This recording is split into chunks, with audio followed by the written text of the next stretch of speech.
میر کرم چند جیگر صاحب نعرہ تکبیر، نعرہ رسالت، نعرہ حیدری، بلند تر صلوات۔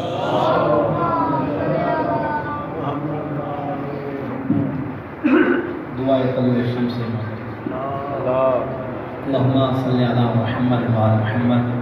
بسم اللہ الرحمن الرحیم۔ اللہم کل ولیک الحجۃ ابن الحسن علیہ السلام صلواتک علیہ وعلی آبائہ فی ہذہ الساعۃ وفی کل ساعۃ ولی وحافظ وقائد وناصر ودلیل وعینا حتی تسکنہ ارضک طوعا وتمتعہ فیہا طویلا برحمتک یا ارحم الراحمین۔ اللہم صلی علی محمد وعلی محمد۔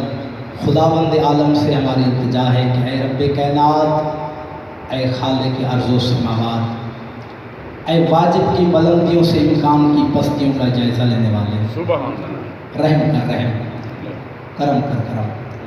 ہم محتاج ہیں تو غنی، تو اعلیٰ ہے حمدنی۔ ہم سائل ہیں تو مسئول، ہم طالب ہیں تو مطلوب۔ ہم کشکول گدا تو دست عطا، ہم کاسے بکف تو ابر سخا۔ ہم کشکول گدا لیے ہوئے تیری مجالس میں بارگاہ بے نیاز میں دعا گو ہیں کہ پروردگار عالم آج اس مجلس کو اپنی پاک عبادت میں شمار فرما، آج اس قلیل سی عبادت کو اپنی وسیع بارگاہ میں منظور قبول فرما۔ جتنے ذاکرین نے پڑھائی ان کی پڑھائی، مجھ حکیم کی پڑھائی اور جن صاحبان نے پڑھا ان کی پڑھائی اپنے دربار عالیہ میں منظور قبول فرما۔ تمام مومنین کا چاہیے کہ آنا اپنی پاک عبادت میں شمار فرما۔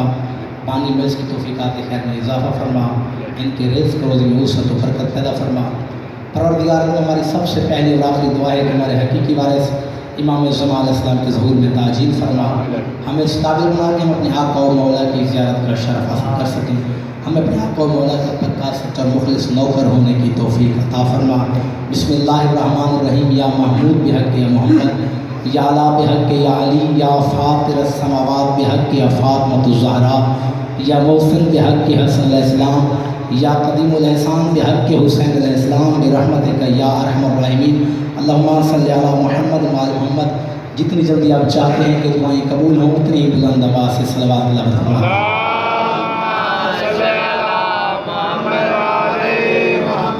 اعوذ باللہ السمیع العلیم من الشیطان اللعین الرجیم۔ بسم اللہ الرحمن الرحیم۔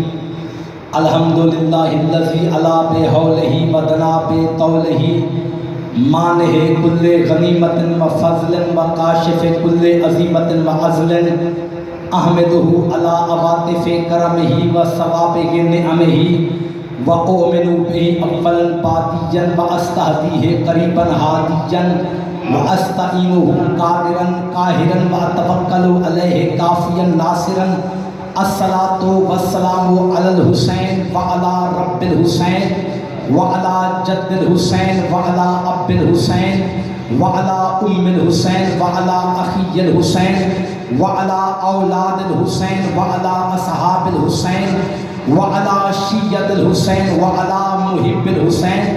اما بعد فقد قال اللہ تبارک و تعالی فی کتابہ المجید و خطابہ الحمید وہو اصدق القائلین وقولہ الحق۔ بسم اللہ الرحمن الرحیم۔ انا دین عند اللہ الاسلام۔ صلوات بلند آواز سے تلاوت کریں۔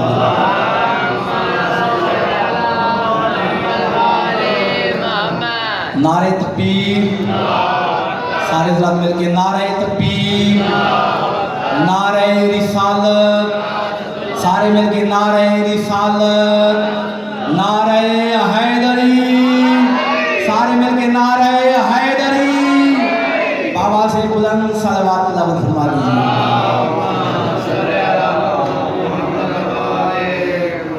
درود کا پڑھنا عظیم عبادت ہے، احسان سمجھ کے نہیں، ایمان سمجھ کے، زحمت سمجھ کے نہیں، رحمت سمجھ کے، واجب سمجھ کے نہیں، اوجب سمجھ کے بلند آواز سے آل محمد پہ درود بھیجیے۔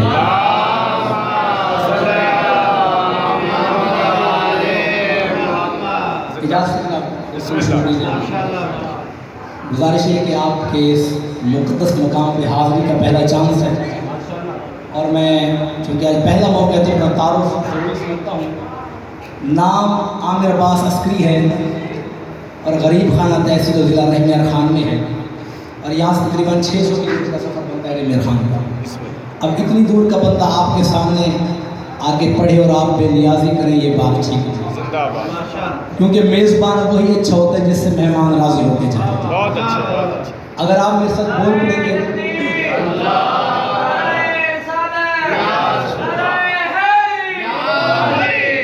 اگر آپ میرے ساتھ بول پڑیں گے، میری حوصلہ افزائی کریں گے تو آپ کی مہربانی ہوگی، ورنہ پھر میں یہی کہتا ہوا جاؤں گا کہ کیا پوچھتے ہو حال میرے کاروبار کا، آئینے بیچتا ہوں میں اندھوں کے شہر میں۔ تو آپ مہربانی کریں، جو پیچھے بیٹھے ہیں ایک ایک قدم مہربانی کر کے درود پڑھتے ہوئے آگے آ جائیں تو ہمیں اس کا ماحول بن جائے گا۔ مہربانی کریں، سامنے آ جائیں، بندے بیٹھے ہیں مہربانی کریں، میں اس کا ماحول بنائیں۔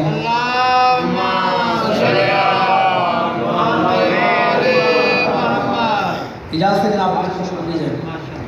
تو جہاں جہاں تشریف فرما ہے، آپ بھیجا ہوا ہر جملہ وصول کرنا ہے، بولا ہوا ہر لفظ لوہے دل پہ لکھنا ہے۔ بات سمجھ میں آئے تو پھر اتنا بولنا ہے کہ یقین کامل ہو جائے، میرا خطاب سوچ کے مریضوں سے نہیں، جامع بلا سے شفا پانے والوں سے ہے۔ میں نے آپ کے سامنے قرآن پاک کی ایک چھوٹی سی آیت تلاوت کا شرف حاصل کیا ہے۔ اللہ تبارک و تعالیٰ اپنی لا ریب و بیان کتاب میں ارشاد فرماتا ہے، ان دین عند اللہ الاسلام۔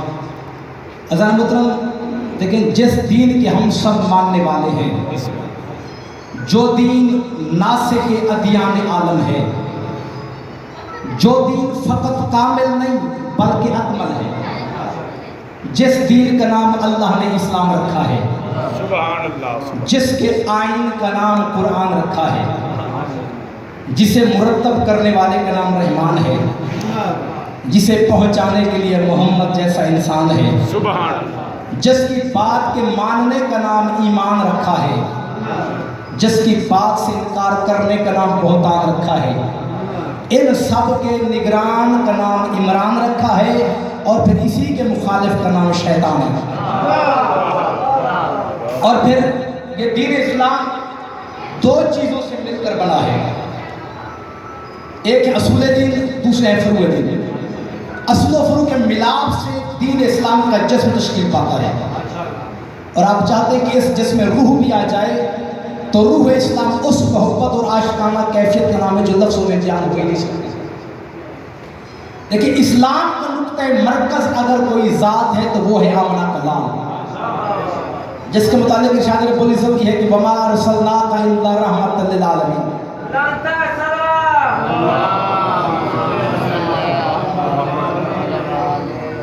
ایک تھوڑی سی بس آپ توجہ کریں، اس کے بعد بات آسان ہو جائے گی۔ یہ وہ آیت ہے کہ جس آیت کا ترجمہ بچے بچے کو یاد ہے کہ میرے حبیب ہم نے آپ کو عالمین کے لیے رحمت بنا کر بھیجا ہے۔ آج تک بزرگوں اس آیت مبارکہ کا یہی ترجمہ ہوتا ہے کہ ہم نے آپ کو عالمین کے لیے رحمت بنا کر بھیجا، مگر میں شیعہ مکتب کا ایک چھوٹا سا طالب علم ہونے کے ناطے سے یہ کہنے کی ساتھ کر رہا ہوں کہ نہ یہ ترجمہ کامل و اکمل ہے، اور نہ ہی اس ترجمے سے شان رسالت نکھر کر میرے سامنے آتی ہے۔ نعوذ باللہ من ذالک، کہ اللہ آپ کی نہیں آتی کہ اسی طرح کہتا تھا انت رحمت، اے محمد تم رحمت ہو، یا فرماتا تھا محمد الرحمت للعالمین، اے محمد تم عالمین کے لیے رحمت بنا کر بھیجے گئے۔ یہ اللہ کی طرح چکر لگا کر آنے کی ضرورت کیا پڑ گئی تھی؟ فرمائے وما ارسلناک الا رحمت للعالمین، جس کا لفظی ترجمہ کیا جائے تو یہ بنتا ہے کہ اور نہیں بھیجا ہم نے آپ کو مگر عالمین کے لیے رحمت بنا کر۔ لفظی ترجمہ یہی بنتا ہے وما ارسلناک الا رحمت للعالمین، اے میرے بیٹا اور نہیں بھیجا ہم نے آپ مگر عالمین کے لیے رحمت بنا کر۔ اب ذرا سی باریکی میں جائیں تو معلوم ہوتا ہے کہ اللہ رب العزت سرکار دو عالم کی ذات کو رحمت نہیں کہہ رہا بلکہ ارسال کو رحمت کہہ رہا ہے، جس کی میں نے یہ بھیجنا، ارسال کی میں نے یہ بھیجنا، اور ارسال ایک صفت ہے، اور یہ صفت محتاج ہوتی ہے موصوف کی۔ جب تک موصوف نہ ہو تو یہ صفت نہیں لائی جا سکتی۔ اب میں خطیب ہوں، خطابت میری صفت ہے، یہ خطابت اس وقت نہیں ہو سکتی جب تک خطیب نہ ہو، تو ارسال ہے میرے رسول کی صفت، تو آواز توحید ہے میرے حبیب، یہ جو تیری صفت ہے نا، ہم نے تیری صفت کو رحمت بنا دیا ہے۔ اب دی بات پر انہوں نے خود فیصلہ کرنا کہ جس نبی کی صفت رحمت ہے اس نبی کی ذات کتنی بلند ہوگی۔ جس طرح کی صفت رحمت. اور آپ ذرا سی بات کو سمجھیں کہ لفظ ارسال یہ ذرا دوری کا متقاضی ہے. لفظ ارسال اس وقت تک نہیں بولا جاتا جب تک فاصلہ دوری نہ پائی جائے، جب تک جدائی نہ پائی جائے. یعنی کہ لفظ ارسال دوری کا تقاضا کرتا ہے، لفظ ارسال جدائی کا تقاضا کرتا ہے، لفظ ارسال فاصلے کا متلاشی ہے. لہٰذا جب تک فاصلہ دوری جدائی نہیں آئے گی لفظ ارسال نہیں بولا جائے گا. میں مثال سمجھانا چاہتا ہوں کوئی مثال کے ذریعے. آپ کا کوئی عزیز اس شہر میں نہیں رہتا، وہ کراچی میں رہتا ہے یا اسلام آباد میں رہتا ہے. اب آپ نے گھر کے حالات اسے بتانے ہیں، اس کے حالات آپ نے دریافت کرنے ہیں. موبائل کا زمانہ نہیں ہے. آپ نے کیا کیا؟ آپ نے خط لکھا، خط لکھ کے آپ گئے ڈاک خانے، لیٹر باکس میں ڈالا. جب خط آپ نے لیٹر باکس میں ڈال دیا پھر آپ کہیں گے کہ خط میں نے ارسال کر دیا، یعنی خود سے دور کر دیا، خود سے جدا کر دیا. اب ذرا ایمان سے بتائیں اگر آپ وہ خط لکھ کر اسے اپنی جیب میں ڈال دیں تو کیا ارسال ہو جائے؟ جب تک آپ اسے خود سے جدا کر کے، خود سے دور کر کے بندوں کے پاس نہیں بھیجیں گے، اگلے بندے کے پاس، تب تک لفظ ارسال نہیں بولا جائے گا. اب ذات الہی بھی کہنا یہ چاہتی ہے کہ میرے حبیب ہم نے تجھے تخلیق کیا، اور اس وقت تخلیق کیا جب کائنات میں آدم و عالم میں کچھ بھی نہ تھا، اور تخلیق کرنے کے بعد ہم نے تجھے اپنی بارگاہ میں رکھا. تو مطلب توحید کا حاشیہ بنا رہا، تو توحید کے پھول کی خوشبو بنا رہا، تو توحید کی شمع کی روشنی بنا رہا. اور جب بمسلط ہم نے تجھے خود سے جدا کر کے، خود سے دور کر کے بندوں کے پاس بھیجا تو یہ جدائی، یہ دوری عالمین کے لیے رحمت بن گئی. تو جس کی دوری عالمین کے لیے رحمت بن جائے اس کا قرب کتنا بلند ہوگا. جس کی دوری عالمین کے لیے رحمت بن جائے اس کا قرب کتنا بلند ہوگا. لیکن پہلے ہوتی ہے قربت، پھر ہوتی ہے دوری. میں لفظ بدل کر آپ کو سمجھاتا ہوں انشاءاللہ بیان کا لفظ دوبارہ. لیکن عربی زبان کا کمال ہے، اس میں دونوں میں چھپے ہیں. قریب کرنا بھی، دور بھیجنا بھی. قریب ہونے کو کہتے ہیں ولایت اور دور بھیجنے کو کہتے ہیں رسالت. پہلے ہوتی ہے قربت، پھر ہوتی ہے دوری. قریب ہونے کو کہتے ہیں ولایت، دور بھیجنے کو کہتے ہیں رسالت. اس لیے اللہ پہلے کسی کو ولی بناتا ہے، پھر رسول بنا کر لوگوں کی طرف دور بندوں کے پاس بھیجتا ہے. اس لیے اللہ نے چھٹے پارے میں سورۃ المائدہ میں ارشاد فرمایا کہ انما ولیکم اللہ ورسولہ والذین آمنوا الذین یقیمون الصلاۃ ویؤتون الزکاۃ وهم راکعون. اے میرے حبیب یقیناً اللہ ولی ہے، پھر رسول ولی ہے، پھر وہ ولی ہے کہ جو انگوٹھی بطور زکوٰۃ رکوع کی حالت میں دیتا ہے. پہلے اللہ ولی، پھر رسول ولی، پھر علی ولی. اب دیکھیں اللہ نے اس آیت کی ترتیب اس طرح رکھی ہے کہ ادھر سے کوئی چیز ادھر آئے تو پہلے اللہ، پھر محمد، پھر علی. اور اگر کوئی چیز ادھر سے ادھر جائے تو پہلے علی، پھر محمد، پھر اللہ. سمجھ آ گئی آپ؟ یقیناً پڑھ لکھے تو سمجھ گئے ہوں گے. اب دعوت سماعت دے رہا ہوں، اپنے کیسے کمرے لے لوگ. دیکھیں زمانہ اتنا بلند ہو گیا ہے کہ ہر شے میں کئی طرح کے تغیر و تبدل پیدا ہو گئے ہیں. ہر شے میں تبدیلی واقع ہو گئی ہے، کیونکہ تبدیلی والی حکومت آ گئی ہے. اس کو کسی کا نعرہ لگایا تو تبدیلی لے کے آؤں گا، تبدیلی آ گئی. تو کیا کوئی مولوی یا کوئی سائنسدان یا وزیر اعظم صاحب یہ نہیں کر سکتے کہ یہ مہینوں میں تبدیلی کر دیں گے؟ یہ جو مہینہ ہے رجب کا، پھر شعبان، پھر رمضان، یہ پہلے رمضان کیوں نہیں اور پھر شعبان اور پھر رجب کیوں نہیں؟ ہونا بھی ایسے چاہیے تھا، پہلے رمضان مہینہ ہوتا، پھر شعبان ہوتا، پھر رمضان، پھر رجب ہوتا. کیونکہ رسول کا فرمان ہے کہ الرجب لعلی وشعبان شہری ورمضان شہر. کا رجب ہے علی کا مہینہ، شعبان ہے مجھ محمد کا مہینہ، رمضان ہے اللہ کا مہینہ. ارے اللہ نے مہینوں کی ترتیب اس طرح رکھی ہے کہ رجب ہے علی کا مہینہ، شعبان ہے محمد کا مہینہ، رمضان ہے اللہ کا مہینہ. اللہ اصل میں کہنا یہ چاہتا ہے کہ علی تک پہنچو گے تو نبی تک پاؤ گے، علی تک نہیں پہنچو گے تو محمد کو نہیں پاؤ گے، اگر محمد کو نہیں پاؤ گے تو اللہ تک بھی ہر جگہ نہیں پہنچ سکتے. اس لیے رجب پہلے آیا، پھر شعبان آیا، پھر رمضان آیا. اکثر ہم پہ اعتراض ہوتے ہیں کہ یہ شیعوں کو پتہ نہیں کیا ہو جاتا ہے، یہ ہر وقت علی علی کرتے رہتے ہیں اور کوئی کام ہے ہی اور کچھ آتا ہی نہیں سوائے علی علی. اب دیکھیں یہ بچوں والا معاملہ کوئی بھی حل کر سکتا ہے.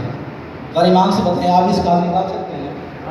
اچھا جو کچھ میرے ذہن میں آپ کو بتائیں. اچھا دیکھیں آپ کے گھر فقیر مانگنے آتے ہوں گے، آتے ہیں نا سارے بولو آتے ہیں بے شک یقیناً کوئی خالی نہیں جاتا ہوگا. اچھا دیکھیں کسی دن کوئی ایسا فقیر ہو جو بڑا پاک صاف ہو, نیلے پیلے رومال اس نے کندھے پہ رکھے ہوئے ہو, بہترین خوبصورت ٹوپی پہنے ہوئے ہو, اچھی داڑھی ہو, ہاتھ میں تسبیح پکڑے ہوئے ہو, درود پڑھتا ہوا آپ کے گھر کے پیچھے جا کر سیڑھی لگا کر چھت پہ چڑھ کر ایک دم گھر میں کود پڑے اور آپ کہیں کہ کیا بلا آن پڑی ہے, اور وہ کہے کہ اللہ کے نام پر کچھ دے دو, تو اب ایمان سے بتائیں کہ آپ اسے کچھ دیں گے؟ اب یقیناً آپ اسے دھکے دیں گے, چھتر یا ڈنڈے ماریں گے, اس لیے کہ آپ کہیں گے خیرات تو ہم تجھے دیتے ہیں لیکن خیرات گھر سے گھر میں نہیں دی جاتی بلکہ خیرات تو گھر سے باہر دی جاتی ہے اور در سے ملتی ہے. ارے احمد گھر میں کیوں گھس آیا؟ معلوم ہے جو گھر میں گھسے گا اسے چھتر پڑیں گے, جو در پہ آئے گا اسے سب کچھ ملے گا. اور یہی تو ہم کہتے ہیں پیغمبر نے تقریباً 75 دفعہ یہ بات بتائی کہ انا مدینۃ العلم و علی بابها, کہ میں علم کا شہر ہوں, علی علم کا دروازہ ہے. ارے در پہ آؤ گے تو سب کچھ پاؤ گے, گھر میں گھسو گے تو چھتر کھاؤ گے.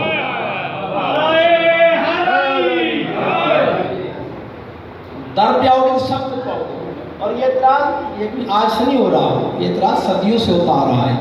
شاہ شمس کی دھرتی کا بہت بڑا سید, ملتان کی دھرتی کا بہت بڑا سید شاہ شمس تبریز, ان پہ بھی کسی نے اعتراض کیا تھا کہ آپ ہر وقت علی کرتے رہتے ہیں, آپ نے مرنا ہے, قبر میں جانا ہے, فرشتے سوال کرنا, کچھ اس کے بارے میں سوچا ہے؟ تو شاہ شمس تبریز نے کہا تھا کہ فشار قبر کو ایسا نہ ڈھال کر دوں گا, فشار قبر کو ایسا نہ ڈھال کر دوں گا, میں مشکلوں کی طبیعت بحال کر دوں گا. علی کے نام نے جرت تو دی کہ زیر لحد میں خود فرشتوں پہ کوئی سوال کر دوں گا.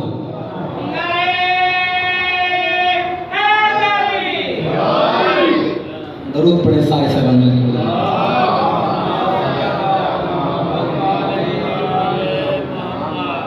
عزت جو بڑی تھی تو مصیبت بھی بڑی تھی. جو کچھ خالق نے آل محمد کو عطا کیا اسے فضائل کہتے ہیں, جو کچھ امت نے آل محمد کو عطا کیا اسے مسائل کہتے ہیں.